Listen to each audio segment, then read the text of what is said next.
Թրամփի ուղին Երևանյան քննարկման առանցքում Հայաստանում է ԱՄՆ պետքարտուղարի տեղակալը։ Խոսել խաղաղությունից հող պահանջելով Ադրբեջանը ավարտում է շինարարությունը, սպասում Հայաստանին։ Դաստիարակություն ադրբեջանական ոճով դպրոցում հայատյացության մաստեր կլաս են բեմադրում։ Վաղաշապատը Գյումրիի օրինակով չընտրեց իշխող ուժը միանձնյակ ղեկավարի հոգևոր մայրաքաղաքը։ Հեցին զրկեցին լիցենզիայից, ինչ հետևանքներ կարող են լինել։ Բողոքի ակցիա հանուն բարերարի ազատության, հակակոռուպցիոնը քննում է Սամվել Կարապետյանի կալանքի միջնորդությունը։ Երևանը աշխարհի լավագույն գիշերային քաղաքների տասնյակում եւ օրը ցերեկով հարձակում բանկի վրա։ Բարի երեկո հարգելի հեռուստադիտող, օրվա գլխավոր ժամն է կարևորի մասին, տաղավարում Հայկ Նավասարյանն է աշխատում։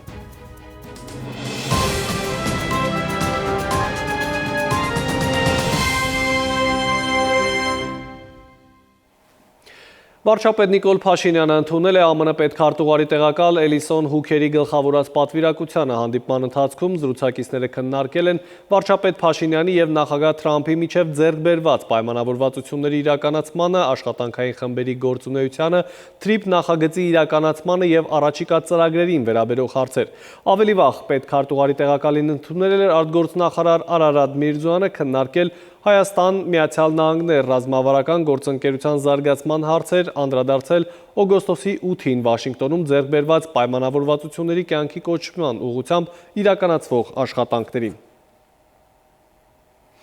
Եվ մինչև Հայաստանում բարձր մակարդակով հանդիպումներ են, տարածաշրջանի կապուղիների բացման օրակարգով Ադրբեջանից շտապեցնող հայտարարություններ են հնչում, թե հասել են մեր սահմանին ու այժմ գնդակը Երևանի դաշտում է։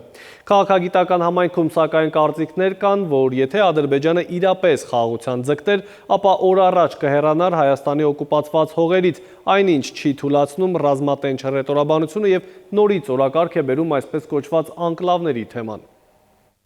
Ալիևն այս անգամ կենտրոնական Ասիայի երկրներից է հայտարարել, թե Ադրբեջանի հատվածում դեպի Սյունիք մոտեցող ճանապարհի կառուցման շինարարական աշխատանքները մոտենում են ավարտին։ Ալիևն այս կերպ հուշում է հայկական կողմին եւ ամբողջ աշխարհին, որ եկել է Հայաստանի հատվածում շինարարական աշխատանքներ սկսելու ժամանակը։ Строительство Зангезурского коридора на территории Азербайджана. Ադրբեջանի տարածքում Զանգեզուրի միջանցքի շինարարությունը մոտենում է ավարտին։ 15 միլիոն տոննա թողունակությամբ երկաթգիծը սկզբնական փուլում կդառնա միջին միջանցքի կարևոր զարկերակ։ Ավարտին է մոտենում նաև Զանգեզուրի միջանցքի մի մասը հանդիսացող ավտոմայրուղու շինարարությունը։ Թրամփի ուղին Հայաստանի Սյունիքի մարզով անցնող տրանսպորտային զարկերակ է, որը Ադրբեջանի հիմնական մասը կկապի Նախիջևանի հետ։ Ալիևն օր առաջ ցանկանում է մտնել Սյունիք ու Նախիջևանին միացնող ճանապարհը ծառայեցնել իր նպատակներին։ Ադրբեջանն այս անգամ էլ իր օրակարգն է թելադրում հայկական կողմին։ Փոխվարչապետ Գրիգորյանը օրեր առաջ հայտարարեց, թե գործընկեր Մուստաֆայևի հետ այցելել է հարավային շրջաններ, եղել Ադրբեջանի հատվածում։ Մեր Գրիգորյանը խոսել էր նաև արտահերտ արագացված դելիմիտացիայի աշխատանքների մասին։ Իրականում ըստ փորձագետների Ադրբեջանը պետք է դեմարկացիայի եւ դելիմիտացիայի աշխատանքները սկսեր Հայաստանից օկուպացված տարածքներ, սակայն հենց Ադրբեջանի թելադրանքով այդ աշխատանքները սկսվեցին Տավուշի մարզից, որտեղ Հայաստանի դիրքերը ամենաշահեկան վիճակում էին։ Բնականաբար դա այդպես է, որովհետև դա կախված է նրանից, թե Ադրբեջանը ինչ նպատակով է օգտագործելու այդ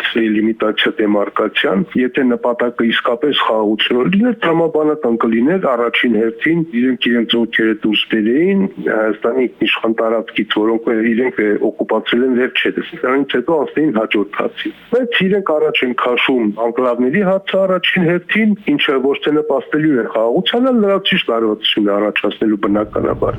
Եթե ամբողջ այս ընթացքը դիտարկելու լինենք, կտեսնենք մի շատ պարզ պատկեր։ Ցանկացած գործընթացը առաջ է մղվել, երբ դա Ադրբեջանը ցանկացել է եւ հայտնել է ցանկություն, եւ արգելակվել է, երբ ադրբեջանական կողմը նպատակահարմար չի գտել։ Ադրբեջանի նախագահն այս անգամ իր խոսույթում արտաբերել է Սյունիքը, բայց չի շրջանցել այսպես կոչված Զանգեզուրի միջանցք բառն օգտագործել։ Իզուր չէր, որ Ալիևն իր հարցազրույցներից մեկում հայտնել էր, թե TRIP-ը ոչ թե նույնական է Զանգեզուրյան միջանցքի հետ, այլ TRIP-ը դրա բաղկացուցիչ մասն է։ Այն, որ իրենք TRIP-ը ընկալում են որպես ընդամենը մեկ լուծում, որին պետք է հաջորդեն նաև այլ լուծումներ, սա փաստ է առնվազն հենց ադրբեջանական կողմի խոսույթում, թե Ադրբեջանի նախագահի եւ թե այլ պաշտոնատար անձանց խոսույթում, սա ակնհայտ է։ Ըստ փորձագետների Սյունիքով անցնող TRIP ծրագրի իրականացման իր դիրքորոշումը պետք է հայտնի նաև Իրանը, իր մասնակցությունը պետք է ունենա Ռուսաստանը, չէ՞ որ այդ ճանապարհը ՀԱՊԿ ԻԱՏՄ մաքսային տարածք է։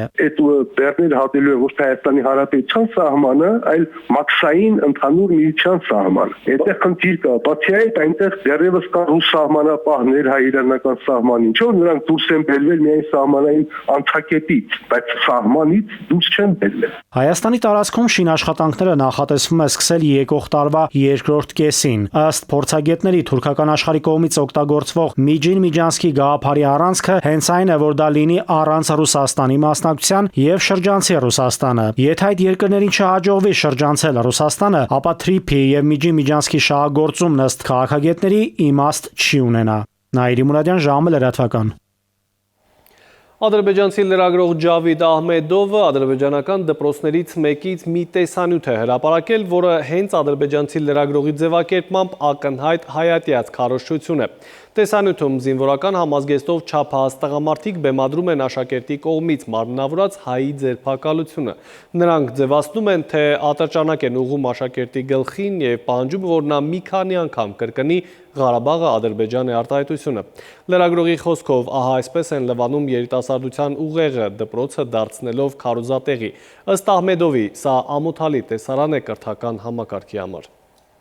Ակնհայտ է, որ հայտարարությունը ոչ միայն կանգ չի ավել, այլև շատ ավելի մեծ տեմպերով եւ պետական մեծամասշտաբ հնարավորինս լայն աջակցությամբ շարունակվում է Ադրբեջանի վարչակարգը, դա իմպլեմենտացվում է սեփական ժողովրդի նկատմամբ գիտական տերորի միջոցով։ Առջևում թողարկման երկրորդ հատվածն է, կվերադառնանք րոպեներ անց։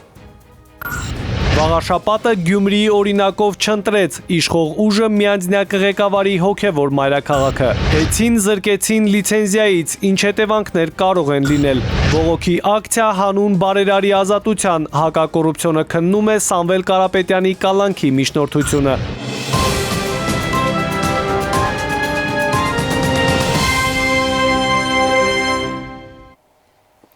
Մենք կրկին ուղիղ եթերում ենք, շարունակենք թողարկումը։ Վաղարշապատի ընտրության արդյունքը իշխող ուժի սրտով է։ Կեսգիշերից սկսված շնորհավորանքներին առավոտյան միացավ նաև վարչապետը։ Նիկոլ Փաշինյանը ֆեյսբուքյան գրառմամբ շնորհավորեց ՔՊԱ-ական թեկնածու Արգիշտի Մեխակյանին, ընդգծելով, որ ժողովուրդը հաղթելու է նաև 2026-ի ընտրություններում։ Ընտրական եւ հետընտրական գործընթացին հետևել է իմ գործընկեր Էդուարդ Պողոսյանը։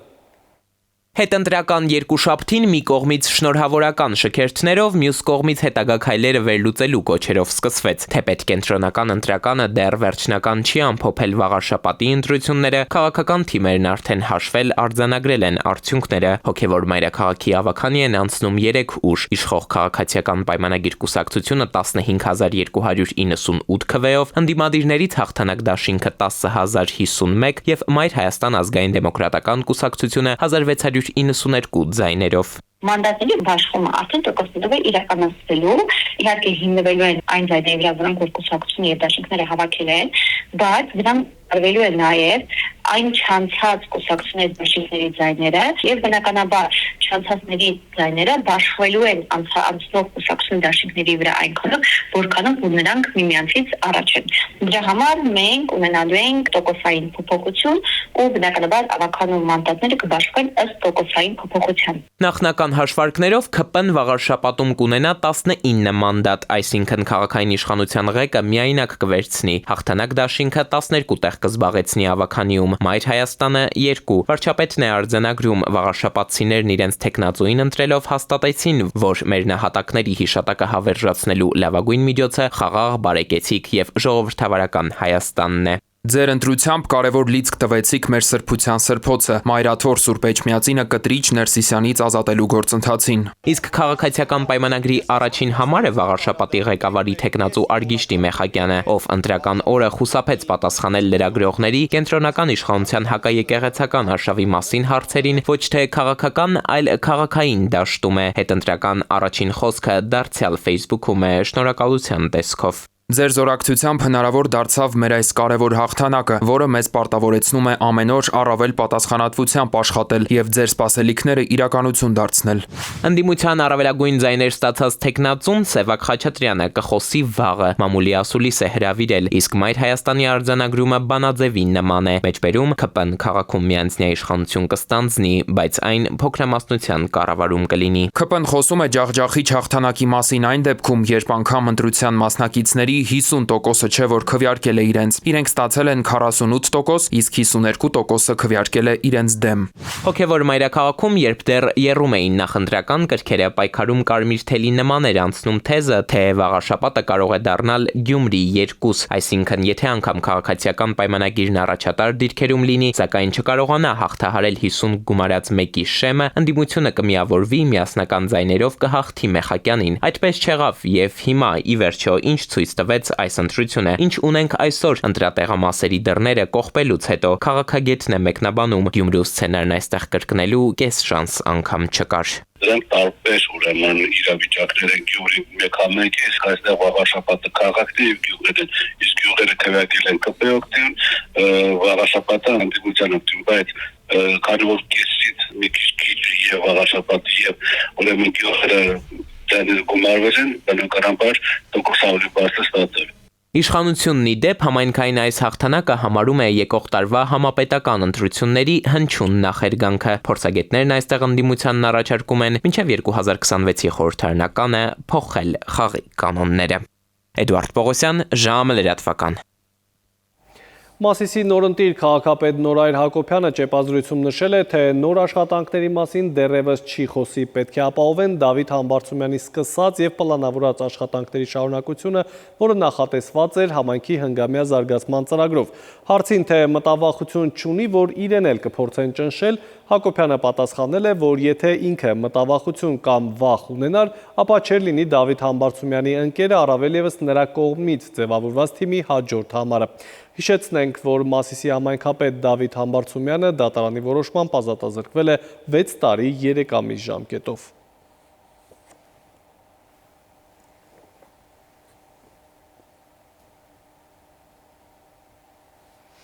Տևական ժամանակ է հակակոռուպցիոն դատարանը քննում է գործարար Սամվել Կարապետյանի կալանքը երկարաձգելու միջնորդությունը։ Զուգահեռ դատարանի բակում Կարապետյանի հարյուրավոր աջակիցներ են, նրանց հետ նաև Կարապետյանի հարազատները, ընտանիքի անդամները։ Գործարարի պաշտպանները ընդմիջմանը դժգոհել են քննության ընթացքից։ Ազատության պահանջով են ժողովվել աջակիցները դատարանի բակում։ Հավաքվել ենք, որ օրենքը հաղթի հայտարարում են։ Հակակոռուպցիոն դատարանը առավոտից քննում է ազգային բարերար Սամվել Կարապետյանի կալանքը 2 ամսով երկարաձգելու միջնորդությունը։ Կարապետյանը 5 ամիս է կալանքի տակ է։ Նա հունիսի 18-ին 2 ամսով կալանավորվեց Հայ առաքելական եկեղեցուն հրապարակային աջակցությունից հետո։ Օգոստոսի 15-ին հակակոռուպցիոն դատարանը 2 ամսով երկարաձգեց նրա կալանքի ժամկետը, ինչից հետո այն եւս 1 ամսով երկարացվեց։ Իշխանական թևից ասում են, որ որևէ վտանգ չեն տեսնում Սամվել Կարապետյանից։ Լրագրողներն են նկատում Կարապետյանի եղբորորդու հետ զրույցում։ Եթե վտանգ չեն տեսնում, ինչու բաց չեն թողնում Սամվել Կարապետյանին։ Նարեկ Կարապետյանն այս գործընթացի հետ է կապում նաև հեծին լիցենզիայից զրկելը։ Պնդում է Ստոկհոլմի արբիտրաժի պահանջն է խախտվել։ Հավելում սակայն Սամվել Կարապետյանի համար որևէ ակտիվ ավելի կարևոր չէ, քան իր համոզմունքները։ Ստոկհոլմի արբիտրաժը պարտավորեցրել է Հայաստանին, որ չկատարի այսպիսի որոշում։ Կատարվել է այն հետևանքները բիզնեսի հետ կապված, որ մենք տեսնում ենք, որ մենք կրում ենք, մենք պատրաստ ենք կրելու այդ հետևանքները։ Սամվել Կարապետյանը մեղադրվում է իշխանությունը զավթելու հրապարակային կոչի, հարկեր, դուրքեր կամ այլ վճարներ չվճարելու, ինչպես նաև փողերի լվացման մեջ։ Տևական քննությունից հետո այսօր դատարանը նիստ ընդմիջեց։ Փաստաբանների տպավորությամբ 18 հատորանոց գործի այս հերթական միջնորդությունը քննելու համար եւս մի քանի ժամ կպահանջվի։ Ու մինչև նիստը կհատի եզրագիծը, ասում են, ընթացքից գոհ չեն։ Վարույթն իրականացնող մարմինը ներկայացրել է իր դիրքորոշումը, բավականին ծավալուն էր փաստաբանական թիմի հարցադրումները, վստահ եմ մենք ականատես կլինենք, որ այս գործը շատ արագ պետքա կարճվի։ Ինչպես փողերի լվացման դրվագով, այնպես էլ կոչի դրվագով չունենք գեթ մեկ ապացույց։ Փաստաբաններն ասում են, եթե իրենց ակնկալիքը չտեսնեն դատարանում, իրենք էլ իրենց ձևով են պայքարելու, կանգնելու արդարության կողքին։ Իսկ աջակիցներն էլ մեր ձևով արտահայտությունն են հնդածս մեկնաբանում, հայեցի ձևով, ազգային արժեքների ձևով։ Մեր պայքարը ուղղված է Արդարության վերականգնման, որ մեր պայքարը արդար է եւ մեր պայքարը մեր ձևով է։ Ու մինչև դատարանի պատերից ներս դարձյալ մեկնարկեց իրավական քննությունը, վանկարկում են պայքար, պայքար, մեր ձևով։ Սիրանուշ Մուրադյան, ժամը լրատվական։ Հեծին լիցենզիայի ձրկելու հարցի քննարկում այսօր հանրային ծառայությունները կարգավորող հանձնաժողովում թեժ է անցել։ Հիշեցնեմ, որ Հեծի ներկայիս ղեկավարությունը հրապարակել էր դիմումը հանձնաժողովին։ Այն ներառում է 9 կետ, որոնք ըստ դիմումատուների փաստում էին ընկերությունում ճգնաժամի մասին։ Հանրային ծառայությունները կարգավորող հանձնաժողովը դիմումի հիման վրա վարույթ է սկսել, որի շրջանակում այսօր գումարված նիստի ընթացքում Հեծի նախկին ղեկավար Դավիթ Ղազինյանը նշել է, որ դիմումի 9 կետերից 7-ը տեղ չեն գտել վարույթում, ինչը արդեն վկայում է, որ ընկերությունում չի եղել ճգնաժամ։ Մնացյալ 2 կետերի մասով կողմերը ներկայացրել են իրենց փաստարկներն ու ապացույցները։ Հանձնաժողովի աշխատակազմը առաջին հերթին պետք է պահանջի ստուգաչափման արդյունքները, որպեսզի հասկանան, այս հաշվիչը ճիշտ է աշխատում, թե սխալ։ Ստուգաչափման արդյունքները ինֆորմացիայով չկան նյութերի մեջ, այդ հաշվիչների։ Ընդամենը 2 անուն ազգանունի հիման վրա հարգելի հայրենակիցներ, բերում են մարդիկ սիրուս արկում են համակարգված։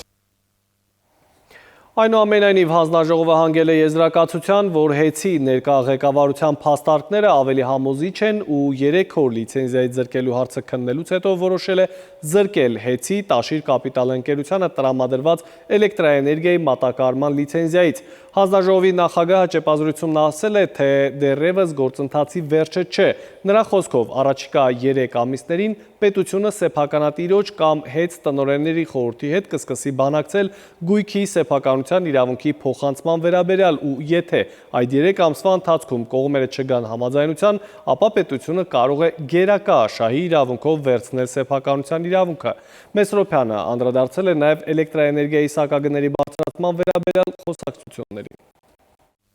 Ամեն ինչ անելու են, որ տեսանելի ապագայում սակագները չբարձրանան, որովհետև կա շատ մի կարևոր խոչընդոտող գործոն գալիք տարվա համար, ուզում եմ դուք լրագրողները եւս այդ մասին իմանաք, մենք գալիք տարի հայկական ատոմակայանը պլանավորվում է 3 ամսով ավել վերանորոգման մեջ պահել, այսինքն 5 ամիս ինքը կանգառի մեջ է լինելու, սովորական 2 ամսվա փոխարեն, ինքնաբերաբար ինքը բացասական ազդեցություն է ունենալու ընդհանուր սակագնի վրա։ Եվս մեկ դադար ունենք, կվերադառնանք րոպեներ անց։ Երևանը աշխարհի լավագույն գիշերային քաղաքների տասնյակում եւ օրը ցերեկով հարցակում բանկի վրա։ Մետեոաշխարհ ջերմաստիճանը կբարձրանա, ավելին հաջորդ թիվ։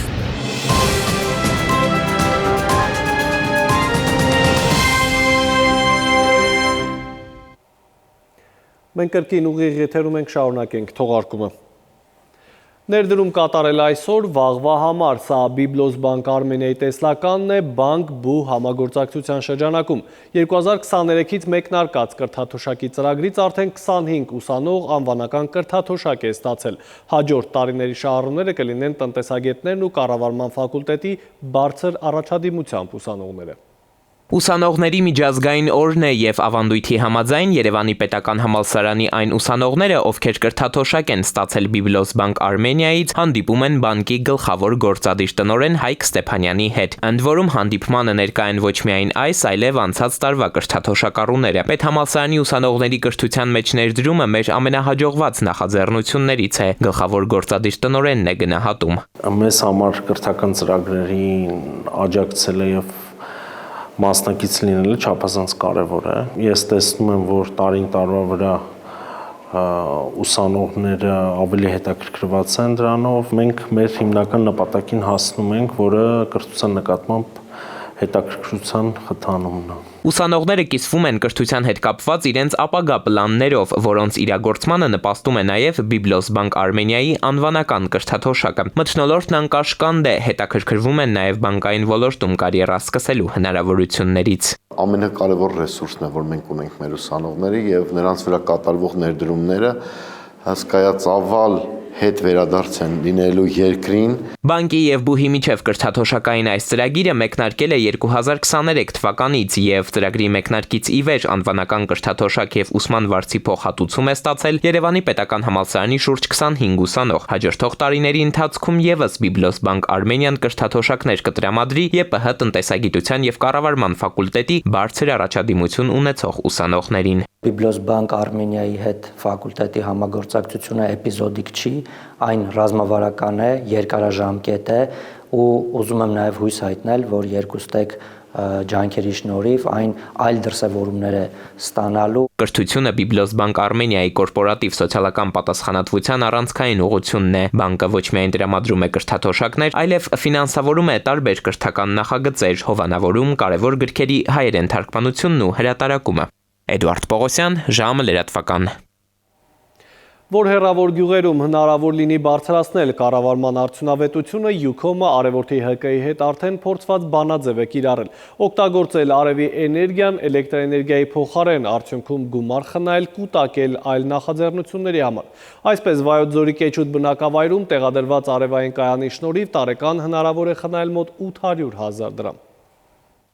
Յուքոմի աջակցությամբ Արևորդի հասարակական կազմակերպությունը 10 կիլովատ դրվածքային հզորությամբ արևային կայան է տեղադրել Վայոց ձորի մարզի Կեչուտ բնակավայրում համայնքի էներգոարդյունավետությունը եւ ֆինանսական կայունությունը բարձրացնելու նպատակով։ Ինքը մեզ ներդրում է բոլոր համայնքները, վարչական տարածքներում, շրջաներում կարևոր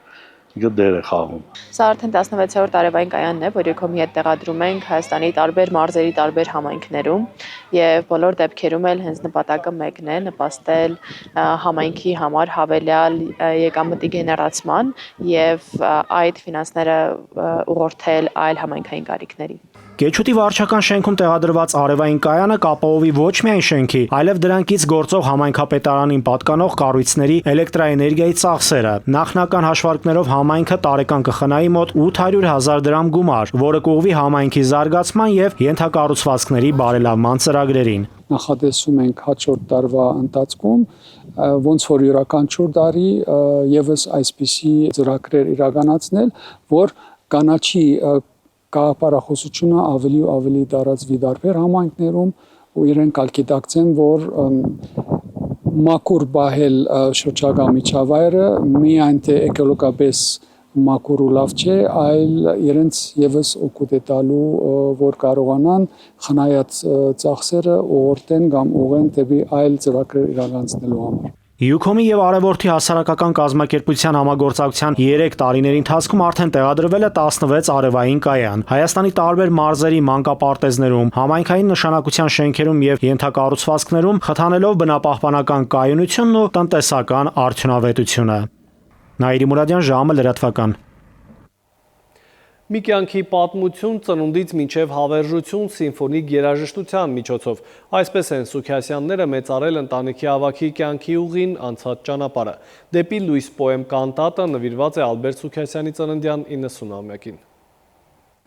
Սուքիասյանների ընտանիքն իրենց հոր Ալբերտ Սուքիասյանի 90-ամյա տարելիցը նշանավորեց Արամ Խաչատրյան համերգասրահում կազմակերպված սիմֆոնիկ համերգով։ Հոբելյանական երեկոյի հրավիրյալ պետական այրերը, մշակութային գործիչները, գործարարներն ու մի շարք այլ ոլորտների ներկայացուցիչներ առիթ ունեցան իրենց հիշողություններով եւ տպավորություններով կիսվելու Ալբերտ Սուքիասյանի եւ նրա արած գործերի մասին։ Բարերար գործարար Ալբերտ Սուքիասյանի ընտանիքը համերգային հոբելյանական երեկոյին երկար էր պատրաստվել։ Մենք Հայաստանի Հանրապետությունում բավականին մեծ գործունեություն ծավալող ընտանիք ենք։ Մտածեցինք, որ պետք է անպայման այնպես անենք, որպեսզի մի ոչ նյութական արժեք թողնենք, մի հիմնական ինչ-որ մի գործ անենք, որը որ մեզանից հետո նույնպես կհիշեն։ Սիմֆոնիկ յուրօրինակ ստեղծագործության երաժշտության հեղինակը կոմպոզիտոր, դիրիժոր Անդրանիկ Բերբերյանն է։ Խոսքերի հեղինակը բանաստեղծ Նուշիկ Միքայելյանը, ով 8 մասից բաղկացած պոեմ կանտատը կոթողային աշխատանք է համարում։ Նշում, որ այն նկարագրում է մարդու ծննդից մինչև մահ ու հավերժություն, ներկայացնում կյանքի ամբողջ ճանապարհն ու ի վերուստ ունեցած առաքելությունը։ Ամբողջ գործը նվիրված է ուրեմն մարդու գործին, որը անգամ մարդու կյանքից հեռանալուց հետո մնում է եւ արժեք է եւ ուրեմն ժառանգվում է իր սերունդներին։ Ստեղծագործությունը նաեւ ինչ որտեղ ներառում է իր մեջ հայ ազգի անցած ճանապարհը, որպես ալեգորիաներ տարբեր եւ ներկայացնում է տարբեր փուլեր գաղափարներից, մտորումներից դուրս եկած։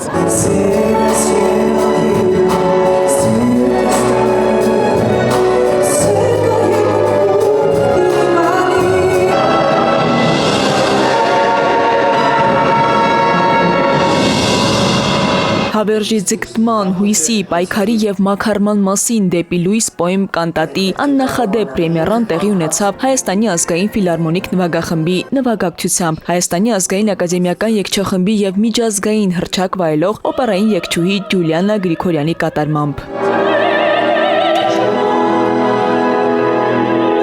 Սուքիասյանների ընտանիքը սիմֆոնիկ այս ստեղծագործության միջոցով է փորձել ներկայացնել ընտանիքի մեծի, ընտանիքի հոր կերպարն ու կենսափորձը, հույսեր ու հիշողություններ արթնացնել Ալբերտ Սուքիասյանին ճանաչողների սրտերում։ Քնարիկ Պետրոսյան, Զորաբ Քարամյան, ժամը լրատվական։ Իսկ Նուբարաշենի աղբավայրում իրականացվել են տարիների ընթացքում կուտակված աղբից մաքրման, հողային շերտով ծածկման աշխատանքներ, տեղադրվել են արգելափակոցներ եւ այժմ վերահսկվում է մուտքը աղբատեղի, բացառվում է կողմնակի անձանց անցուդարձը։ Օրվա այլ կարևորը հաջորդիվ տեսաշարում։ Վայոց Ձորի մարզում ջրային աղբյուրների աղտոտման վերաբերյալ ահազանգի հիման վրա բնապահպանության եւ ընդերքի տեսչական մարմնում վարչական վարույթ է հարուցվել։ Պարզվել է, որ նոյեմբերի 1-ից 8 ժամանակահատվածում Ստրոյ մոնտաժ ընկերությունը ջրային աղբյուրից 20 մետր հեռավորության վրա էլեկտրահաղորդալարերի անցկացման նպատակով իրականացրել է ստորգետնյա խրամուղու կառուցման հողային աշխատանքներ, որի ընթացքում վնասվել են ջրային աղբյուրի հոսքերը, իսկ խրամուղու հետ լիցքի ժամանակ օգտագործվել է կավ ավազային խառնուրդ, ինչի արդյունքում աղտոտվել են ջրային աղբյուր հոսող ջրերը։ Աղտոտված աղբյուրին հարակից աղբյուրներից եւ արվակներից իրականացված ջրի նմուշարումներով աղտոտումներ չեն արձանագրվել։ Ընկերության տնօրենը ջրային ռեսուրսների պահպանության կանոնների խախտման համար ենթարկվել է վարչական պատասխանատվության։ Երևանի քաղաքապետարանի գործակարգավարական նիստի ընթացքում Տիգրան Ավինյանն անդրադարձել է անբարեխիղճ կառուցապատողներին։ Քաղաքապետը հանձնարարել է սեղմ ժամկետներում ներկայացնել կառուցապատողների այն ցանկը, որոնց վերաբերյալ փոշեկլանիչ ցանցերի բացակայության մասին ամենաշատ արձանագրություններն են կազմվել։ Նա վստահեցրել է, որ հաջորդ շաբաթ անուն առ անուն հրապարակվելու են բոլոր կարգազանցների անունները, այդտեղից ածանցվող բոլոր հետևանքներով։ Երևանի քաղաքապետարանի ենթակայությամբ գործող դպրոցներում ներդրվել է խելացի սարքավորումների, այդ թվում հեռախոսների սահմանափակման ծրագիր։ Քաղաքապետարանի հանրակրթության վարչության պետը տեղեկացրել է, որ բոլոր դպրոցներում իրականացվելու են իրազեկման աշխատանքներ, ինչպես աշակերտների, այնպես էլ ծնողների շրջանում։ Երևանի ենթակայությամբ գործող 151 դպրոցներից 143-ում արդեն իսկ համապատասխան կարգավորումներ են ամրագրվել դպրոցների ներքին կարգապահական կանոններում։ 8 դպրոցներում մշակվել է փաստաթուղթը, որը կներկայացվի դպրոցների կառավարման խորհուրդների հաստատմանը։ Արտակարգ դեպք է տեղի ունեցել Երևանում։ Ֆոտոլրագրող Շամշյանը հայտնում է, որ զինված անձը ներխուժել է շինարարների 25 հասցեում գործող բանկերից մեկի մասնաճյուղ։ Դեպքի վայր են ժամանել իրավապահները։ Մինչև այդ անհայտ անձը բանկի մասնաճյուղից ըստ նախնական տեղեկությունների հափշտակել է խոշոր չափի գումար եւ դիմել փախուստի։ Երևանն աշխարհի լավագույն գիշերային կյանք ունեցող քաղաքների տասնյակում է հայտնվել։ Տեղեկությունը հայտնում է զբոսաշրջության կոմիտեն։ Լուսավորված փողոցներ, գինու, ջազի մեղմությամբ պատված երեկոներ այն տրամադրություն է, որի շնորհիվ Երևանը ճանաչվում է որպես անփոխարինելի գիշերային ուղղություն։ Պարբերականներից մեկը ներկայացրել է այն քաղաքների ցանկը, որոնք զբոսաշրջիկներին առաջարկում են աշխատանքային ժամերից հետո, ինչպես նաև գիշերները բազմաթիվ հետաքրքրություններ, տանիքների վրա գտնվող բարեր, ակումբներ, որտեղ աշխատում են հայտնի դիջեյներ, ստորգետնյա ռեստորաններ, փաբեր։ Վարկանիշային ցուցակում առաջին տեղում է Բարսելոնան։ Նաիրի Մուրադյան, ժամը լրատվական։ Եվ եղանակի մասին, որտեղ ինչ ջերմաստիճան սպասել, Լիլի Հովերը կներկայացնի։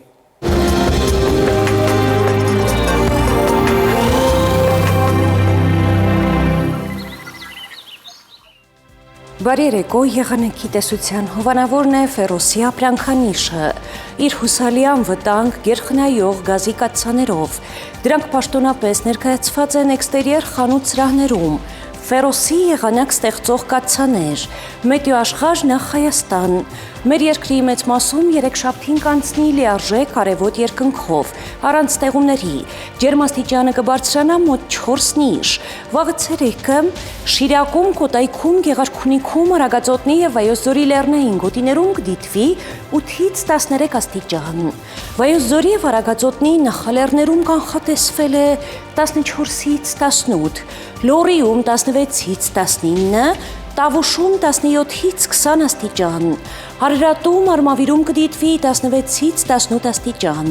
Սյունիքի հովտային գոտիներում սպասվում է 19-ից 22, Սյունիքի նախալեռներում 13-ից 16 աստիճան։ Երևանում օրը կանցնի առանց ստեղումների արևոտ երկնքով, այս գիշեր սպասվում է 3-ից 5, ցերեկը 16-ից 18, երեկոյան 8-ից 10 աստիճան։ Հարգելի հեռուստադիտող, այսքանով ավարտված է ժամի գլխավոր թողարկումը, խաղաղ գիշեր եմ մաղթում։